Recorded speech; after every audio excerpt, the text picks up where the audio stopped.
1 जून से 200 passenger train चलने जा रहे हैं। इसके लिए रेलवे स्टेशन पर टिकट काउंटर फिर से खुलेंगे और टिकटों की बुकिंग भी और इसके साथ साथ कैंसिलेशन भी अब काउंटर से करवाई जा सकती है। शुरुआत इसकी हो गई है आज से। फिलहाल विंडो पर केवल आरक्षित टिकट ही मिलेंगी, लेकिन बुकिंग और कैंसिलेशन सुविधा रेलवे स्टेशन के अलावा पोस्ट ऑफिस और यात्री टिकट सुविधा केंद्र पर भी होंगी।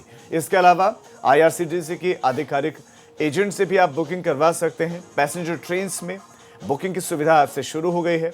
अब इसी को लेकर यूपी के प्रमुख स्टेशन का, रेलवे स्टेशन का हाल क्या है, ये बताने के लिए हमारे संवाददाता अलग अलग जगहों से हमारे साथ जुड़ गए हैं। हमारे साथ हमारे संवाददाता अनुभव शुक्ला जुड़े हैं, हमारे साथ मोहम्मद मोइन जुड़े हैं, प्रभात अवस्थी जुड़े हैं, तो नीतीश पांडे हमारे साथ जुड़े हैं। 8 बजे के बुलेटिन में भी हमने आपको तस्वीर दिखाई थी। सबसे पहले अनुभव, मैं आपके पास आना चाहूँगा, तो इन जो 2 घंटों के दरमियान कितनी तस्वीर बदली है, क्योंकि उस वक्त तो काउंटर भी नहीं खुले थे, जबकि 8 बजे काउंटर खुलने थे। तो काउंटर क्या खुले हैं, किस तरह की व्यवस्थाएं हैं और क्या लोग पहुंच रहे हैं अब टिकट लेने के लिए? देखिए राजू, जो बात हमने कही थी कि रेलवे ने अपना जो बयान दिया, जो निर्देश जारी किए, उसमें चीज़ें क्लियर नहीं थी। ये चारबाग स्थित मुख्य टिकट घर है और ये खुला हुआ है। तकरीबन हम कहें तो यहाँ पर इक्का दुक्का लोग ही आ रहे हैं और अब तक केवल 6 टिकट जो है वो बुक हुए हैं और 25 काउंटर हैं यहाँ, लेकिन दो जो काउंटर हैं वो खोले गए हैं, 601 काउंटर नंबर और 602 काउंटर नंबर। पूरे लखनऊ शहर की बात करें तो तकरीबन 10 रेलवे के बड़े काउंटर हैं, वो सब बंद हैं। सिर्फ एक ये जो मुख्य टिकट घर है चारबाग पर स्थित, वहाँ ये 2 काउंटर खोले गए हैं। हम लखनऊ जंक्शन पर भी गए, NER जो कहलाता है, वहाँ पर भी एक बड़ा टिकट घर है, वो पूरी तरह से बंद है। कुछ लोग वहाँ पहुँचे, उनको भी जानकारी नहीं है कि कौन सा टिकट घर खुला हुआ है। केवल लखनऊ में हम अपने दर्शकों को भी बता दें, जिनको अगर टिकट कराना है, रिजर्वेशन कराना है, तो चारबाग में ये जो मुख्य टिकट घर है ये केवल खुला हुआ है और इसमें भी केवल 2 काउंटर खुले हुए हैं। 6 टिकट अब तक बिके हैं, इक्का दुक्का लोग ही आ रहे हैं। जाहिर है कहीं ना कहीं रेलवे ने जो तैयारी रेलवे को करनी चाहिए थी, वो उस तैयारी के साथ उसने इस अनाउंसमेंट को नहीं किया, क्योंकि लोगों को पता नहीं चल पाया। और यही वजह है कि यहाँ लोग आ ही नहीं रहे टिकट कराने के लिए, वरना यहाँ राजू आम दिनों में यहाँ जगह नहीं होती है। सारे 25 काउंटर भरे रहते हैं, किसी स्पेस नहीं होता है, लोग नीचे तक खड़े रहते हैं। और आज स्थिति ये देखिए कि 58 दिनों बाद जब ये टिकट काउंटर खुले हैं तो 2 काउंटर खोले गए हैं, 2 खिड़कियाँ खोली गई हैं, ट्रायल बेसिस पे खोले गए हैं। लोगों को जानकारी नहीं है और इक्का दुक्का लोग ही हमें फिलहाल ये जो टिकट घर है यहाँ अब दिखाई दे रहे हैं। बिल्कुल, ये कहीं ना कहीं दर्शाता है कि तैयारियां शायद उतनी दुरुस्त नहीं थी और लोगों को जागरूक करना चाहिए था, लेकिन अभी लोग जागरूक है भी नहीं। अनुभव, आप बने रहे। मैं नीतीश आपके पास आना चाहूँगा। क्या लखनऊ जैसा हाल ही वाराणसी में भी है कि चुनिंदा रेलवे स्टेशन पर ही टिकट मिल रही हैं या सभी रेलवे स्टेशन पर वहाँ टिकट मिल रहे हैं?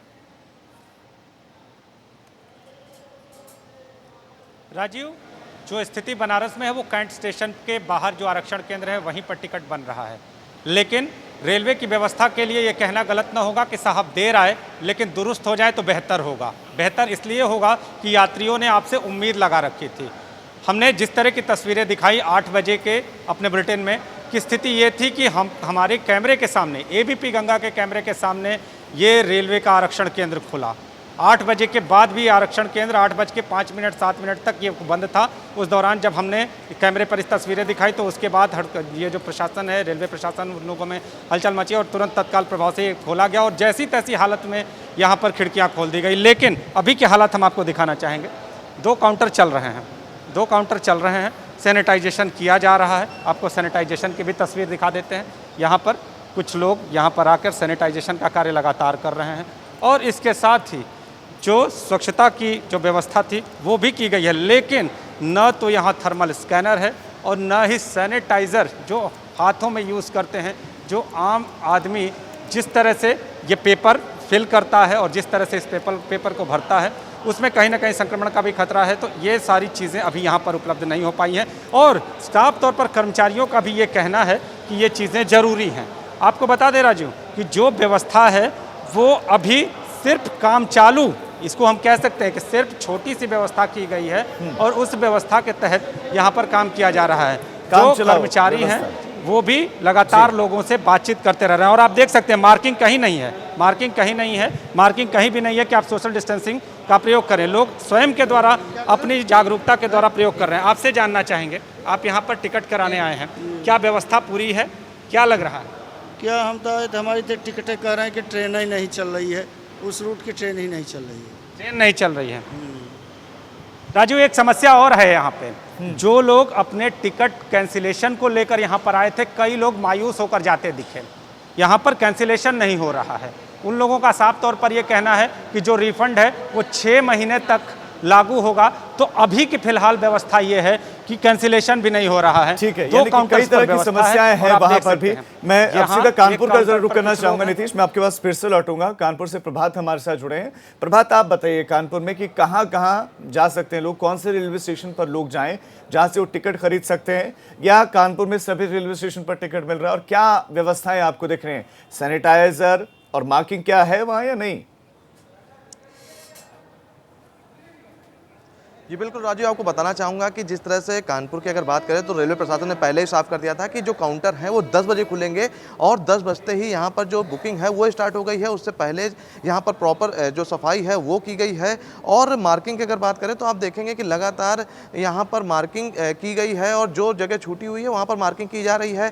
जो यात्री हैं वो यहाँ पर पहुँच रहे हैं और अपना जो टिकट है उसको बुक करा रहे हैं। वहीं एक एबीपी गंगा के जो दर्शक हैं उनको एक जानकारी दे दी जाए कि कानपुर में जो आरक्षित टिकट हैं वो आज से बुक होना स्टार्ट हुई हैं, यानी 22 तारीख से जो ट्रेनें चलने वाली हैं 1 जून से, उनके लिए जो अगर कानपुर से होकर जाती है और उनके रूट पर हैं तो वहाँ के लिए आज से रिजर्वेशन स्टार्ट होना शुरू हुआ है। तो वहीं अगर आपको कैंसिल करानी है टिकट या फिर रिफंड कराना है तो उसके लिए आपको 3 दिन और इंतजार करना पड़ेगा, क्योंकि उसकी जो प्रक्रिया है वो 25 तारीख से स्टार्ट होगी। तो साफ है कि अगर कानपुर की व्यवस्थाओं की बात की जाए तो पूरी तरह से चाक चौबंद व्यवस्थाएं दिख रही हैं, क्योंकि यहाँ पर प्रॉपर जो सोशल डिस्टेंसिंग है उसको फॉलो कराया जा रहा है। साथ ही साथ जो यहाँ पर गेट पर ही जीआरपी के लोग और आरपीएफ के लोग मौजूद हैं, वो बिना मास्क के लोगों को यहाँ पर नहीं आने दे रहा है। लोग जैसे ही 10 बजे उसके बाद इक्का दुक्का, क्योंकि अभी जो लोग हैं वो अभी थोड़ा डरे हुए हैं, लिहाजा कुछ ही लोग जो हैं वो यहाँ पहुँच रहे हैं। और लगातार आप काउंटरों पर देखेंगे कि 2-3 लोग जो हैं प्रभात, बिल्कुल हमें जो कानपुर से आप तस्वीरें दिखा रहे हैं, दूसरे जगहों से जो तस्वीरें आ रही हैं तो तुलनात्मक ज्यादा व्यवस्थित दिखाई दे रहे हैं। मैं मोइन जल्दी से आपके पास आना चाहूंगा। पहला सवाल तो ये कि मोइन, कहीं पर 10 कहीं पर 8, महकमा एक ही है लेकिन अलग जगहों पर टाइमिंग अलग कैसे? दूसरा, आप प्रयागराज वासियों को बताएं कि कौन से रेलवे स्टेशन पर जाकर वो टिकट खरीद सकते हैं, काउंटर पर आप किस तरह की व्यवस्था और देख रहे हैं आप? जी बिल्कुल, अगर प्रयागराज की बात करें तो ये नॉर्थ सेंट्रल रेलवे जोन का हेडक्वार्टर है। लोगों को उम्मीदें ज़्यादा थी कि यहाँ ज़्यादा सुविधाएं मिलेंगी, लेकिन लगता है कि देरी जो है वो भारतीय रेलवे की आदत में, उसकी फितरत में शुमार हो चुका है। सुबह 10 बजे यहाँ रिजर्वेशन काउंटर खोला जाना था, लेकिन यहाँ के काउंटर जो है वो करीब 18 मिनट देरी से खुला है। ये जो सामने हमारे आप हॉल देख रहे हैं, जो रिजर्वेशन सेंटर है, ये 18 मिनट की देरी से इसका ताला खोला गया है। तैयारियों की बात करें तो देखिए, ये जो काम पहले हो जाना चाहिए था वो अब हो रहा है। मार्किंग अब की जा रही है, पहले बाहर की तरफ मार्किंग की जा रही है, फिर अंदर की तरफ की जाएगी। यहाँ सैनिटाइज़र का कोई इंतज़ाम नहीं है। इसके साथ साथ देखा जाए तो सैनिटाइजेशन भी हुआ भी नहीं है, सीधे तौर पर ताला खोल दिया गया है। तो 18 मिनट देरी से रिजर्वेशन का काम शुरू हुआ। और अब हम चलते हैं उस हॉल के अंदर जहाँ रिजर्वेशन होता है, और वहाँ की तैयारियों के बारे में हम आपको बताते हैं। यहाँ जब ये हॉल खुला है, उसके बाद आरपीएफ के जवान आए हैं, वो यहाँ पर मुस्तैद ज़रूर नज़र आ रहे हैं। और जो रिजर्वेशन काउंटर हैं उन पर बुकिंग शुरू हो गई है। इक्का दुक्का लोग हैं, ज़्यादा लोग नहीं हैं। थर्मल स्क्रीनिंग के भी यहाँ कोई इंतज़ाम नहीं है, यानी कोई भी सीधे तौर पर यहाँ दाखिल हो सकता है। कई काउंटर यहाँ खुले हुए हमें नज़र आ रहे हैं। आप देख सकते हैं कि भीड़ बहुत ज़्यादा नहीं है, ज़्यादातर लोगों को जानकारी ही नहीं थी। और जो लोग यहाँ पर हैं, हम उनसे जानने की कोशिश करेंगे, उनसे बात करने की कोशिश करेंगे कि वो कहाँ जाना है उनको, और यहाँ के जो इंतज़ाम है उससे वो कितना संतुष्ट नज़र आ रहे हैं। तो जो यात्री है, ये देखिए, एक यात्री है सामने अपना टिकट दिखा रहे हैं। ज़रा अपना टिकट फिर से दिखाइए भाई साहब। ये टिकट इन्होंने लिया है प्रयागराज से गया जाने के लिए। बताइए, आपको इतनी जल्दी क्या थी कि जैसे आप काउंटर खुला तुरंत आप टिकट लेने के लिए आ गए? कार रही है सर, मैं जी श्रीनगर पोस्टेड हूँ। मेरी मदर गया से आई थी, लेकिन लॉकडाउन के चक्कर में ये लेट हो गया, मदर नहीं जा पा रही है, इसलिए उसकी पहली टिकट लेकर इनको टिकट ले लिया, इसलिए कि मम्मी को पहले जाना है, मैं बाद में, उसके बाद में मुझको भी जाना है। इसलिए मैं पहले मम्मी को टिकट लिया गया था। मुझे दिल्ली तक के टिकट अभी कल लेके जाना है, मुझे श्रीनगर जाना है। आप बताइए कि सुबह से ही लोग, तमाम लोग लाइन में लगे हुए थे। 18-20 वाकई मिनट मोइन, देर से कम से कम वहाँ लोगों को टिकट मिल पा सर, रहा ये है। 10 मैं बजे चूंकि वक्त की कमी है हम लोग इसलिए आए आपको थे, 10 रोकना बजे चाहूंगा। निकला, मोइन 10 आपका, बजे प्रभात आपका, नीतीश आपका और अनुभव आप सभी का बहुत बहुत शुक्रिया। तो भीड़ नहीं दिख रही है, ज़्यादा भीड़ नहीं है, कद्दू लोग आ रहे हैं। क्या इसकी वजह ये तो नहीं कि ज़्यादातर लोग तो पैदल ही निकल गए, कुछ श्रमिक एक्सप्रेस से गए, इसलिए हो सकता है कि ये भी भीड़ कम होने की वजह हो एक। अब इस बुलेटिन में फिलहाल इतना ही, लेकिन बाकी खबरों के लिए आप देखते रहिए एबीपी गंगा।